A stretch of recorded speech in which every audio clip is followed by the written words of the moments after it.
Conversa aqui. Nerd sedutor. Eu perguntei aqui se tu podia me ajudar com o computador, porque tu é nerd. Mas por que nerd sedutor? Porque nerd é uma coisa, sedutor... São coisas divergentes, né? Sim. O nerd normalmente é o cara que não seduz ninguém. É justamente por isso. Na verdade, assim, a origem do nome, ela veio porque quando eu era mais jovem, eu gostava muito de RPG, filmes de ficção científica, jogar computador, jogar videogame, só que chegava um determinado momento, eu ia para as festas, ia para as baladas e eu conseguia ter bons resultados com as mulheres. E eu voltava para jogar jogos eletrônicos com os meus amigos, e aí eu contava as minhas experiências, se eu tinha tido sucesso ou não e tal. E aí eles se impressionavam. Nossa, como assim? Você é nerd, mas você também fica com garotas nas festas? Pô, eu sou nerd e eu nunca fiquei com nenhuma garota. Ah, você então é o nerd sedutor. Foi aí que começou. Eles começaram a me chamar de nerd sedutor. E eu faço aqui também um comparativo porque eu me considero hoje um dos especialistas do mercado que mais estuda sobre esse tipo de assunto. Como um verdadeiro nerd, assim, eu leio dezenas de livros, faço tanto cursos daqui do Brasil quanto do exterior, mentorias, participo de workshops, masterminds, dou palestra, enfim. Eu procuro me especializar realmente como um nerd naquilo que eu me propus a fazer, que é ensinar sedução para a galera que quer aprender. Então, todo esse conhecimento que tu tá buscando hoje na área de sedução, tudo é online, é presencial? Como é que tu busca esse conhecimento aí? Então, na verdade, assim, quando eu comecei meu projeto, na verdade, antes um pouco disso, eu comecei a escrever artigos com as minhas experiências lá na época do Orkut, por volta de 2008. Foi essa época que tu começou, ou já... Na verdade, eu comecei mesmo para compartilhar minhas experiências na internet. Eu não tinha nenhum propósito de isso ser um trabalho ou nada do tipo. Mas começou com Poa Base, aposto. Não começou com Poa Base. Por incrível que pareça, começou nas comunidades dos jogos que eu jogava na época do Orkut. Então, eu jogava Dota, eu jogava... Eu não lembro, na verdade não era FIFA, era Winning Eleven na época, um jogo de futebol. Então eu jogava esses jogos e eu participava de algumas comunidades porque eu sempre fui aquele nerd que procura as estratégias melhor para ganhar nos jogos e tal. Então eu participava de vários fóruns.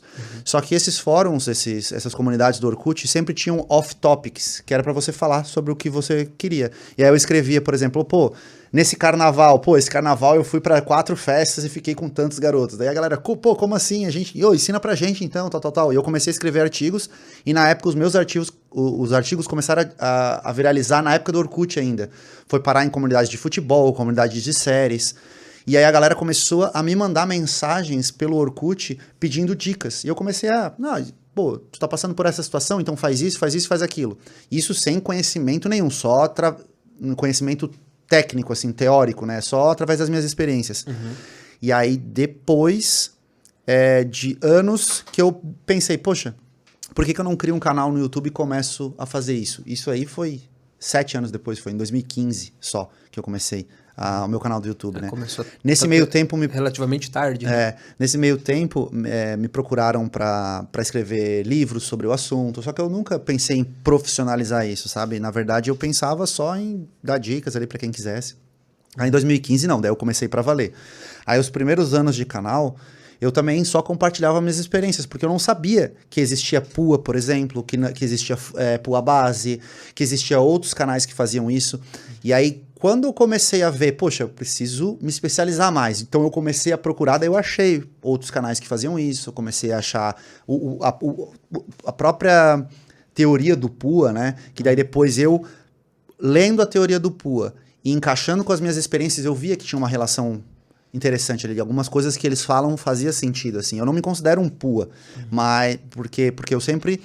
Todas as mulheres que eu fiquei na minha vida foi através de experiências e tentativa e erro, e eu mesmo desenvolvendo as minhas técnicas, né? O PUA, ele é um pouquinho diferente, ele replica o comportamento de sedutores natural, por isso que eu sempre digo, eu acredito que eu sou um sedutor natural, porque eu nunca precisei de conhecimento externo para conseguir os resultados que eu tive, sabe?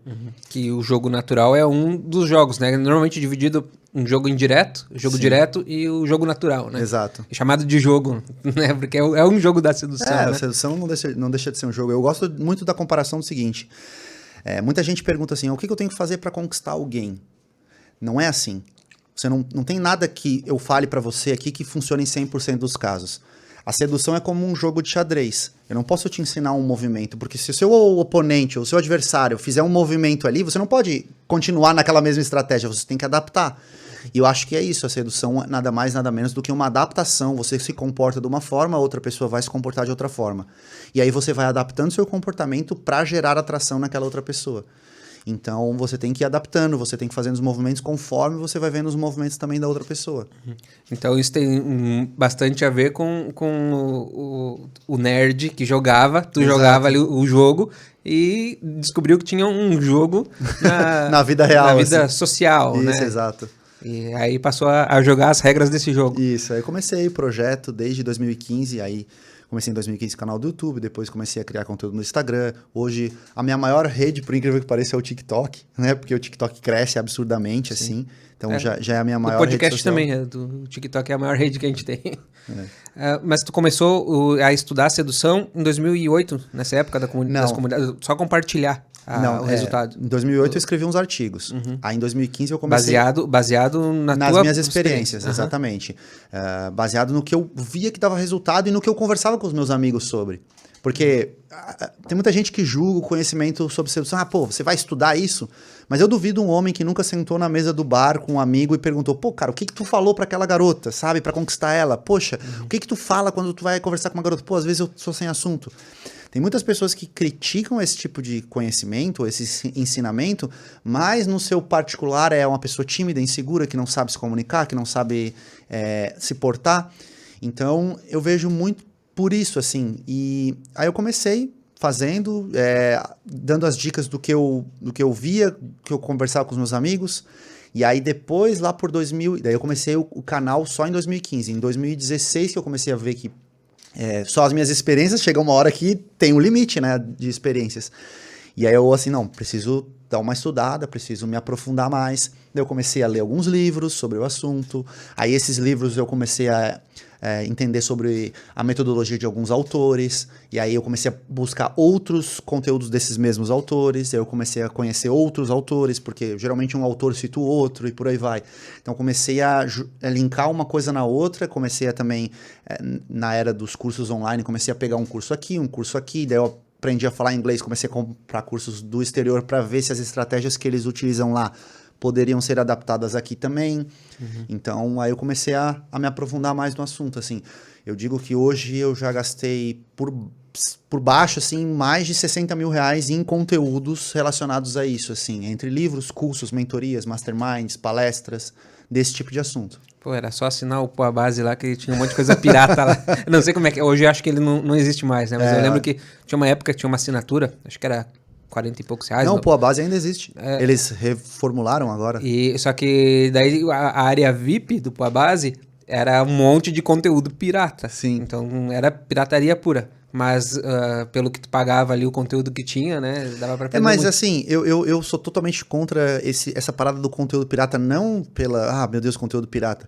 Mas é porque eu vejo assim, pela galera que me segue, eu vejo os caras que vão atrás de conteúdo pirata, eles têm acesso a muita coisa realmente, tem muita coisa, mas eles acabam pegando um pouquinho de cada um, eles não seguem uma metodologia e acabam não tendo resultado. E aquela coisa...